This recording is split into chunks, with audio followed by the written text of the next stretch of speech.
When Israel and the United States carried out a joint strike that killed Iran's supreme leader, Ayatollah Ali Khamenei, the entire world stopped, and two questions began to echo across continents. The first question, will Iran take bloody revenge for the death of its most powerful leader? Does it have the strength, the will, to strike back? And the second question, in the middle of war, who will become Iran's next ruler? Who will wear the mantle of supreme leader after Khamenei? Because information from Iran is scarce. What little news escapes is fragmented, planted, conflicting. This is no longer just a battle for a chair of power. It has become a fight for Iran's very existence. On one side, Israeli missiles rain down.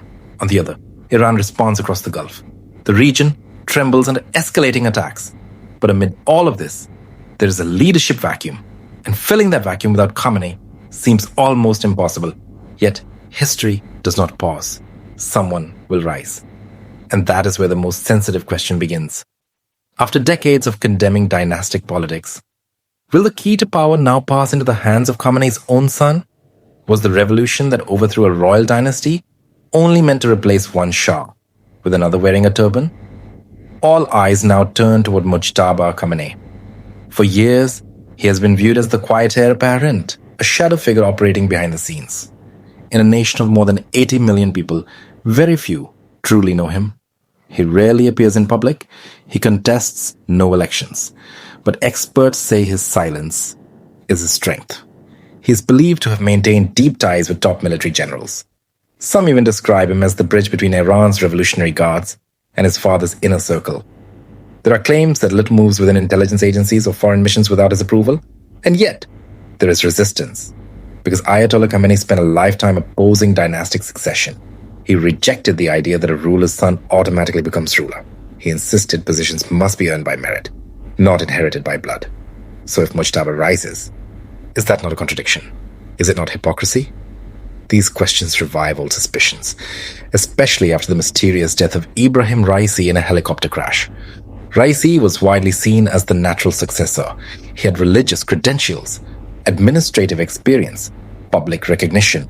But after his sudden death, political landscape shifted overnight. Officially, it was an accident. Unofficially, whispers spread. Was it fate or political design? Some believe his removal cleared the path for Mujtaba.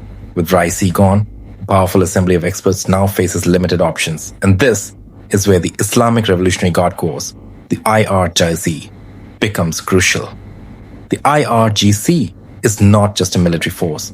It is a multi-billion-dollar power structure, the real backbone of Iran's authority. After Qasem Soleimani was killed by the United States in Iraq, internal divisions surfaced within the military ranks. But it is widely believed that Mujtaba strengthened his influence during that period. Over the years, he is said to have built a loyal network within the armed forces. The question now is, will powerful generals accept hereditary transition? Or will they back him in the name of unity during wartime? Because strategically, placing Khamenei's son at the helm could rally supporters, both inside Iran and across the global Shia community. But the power struggle is not only external, it is internal. Though Mujtaba is the strongest name in discussion, other figures remain in contention, assuming they survived the recent attacks.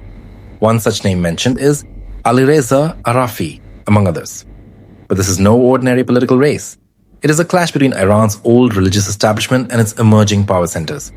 Some senior clerics may see Mujtaba as an imposed leader. They may push for an alternative. But would an outsider command enough authority? In Iran, military backing alone is not enough. The supreme leader must carry profound religious legitimacy. For Mujtaba, questions remain. Critics argue that when rules are bent for political gain, unrest begins not in palaces, but in places of worship. Many senior religious scholars quietly insist that the principles of the 1979 revolution must be upheld, even during war. So the real question is this: will the selection of Iran's new supreme leader stabilize the country or ignite deeper instability?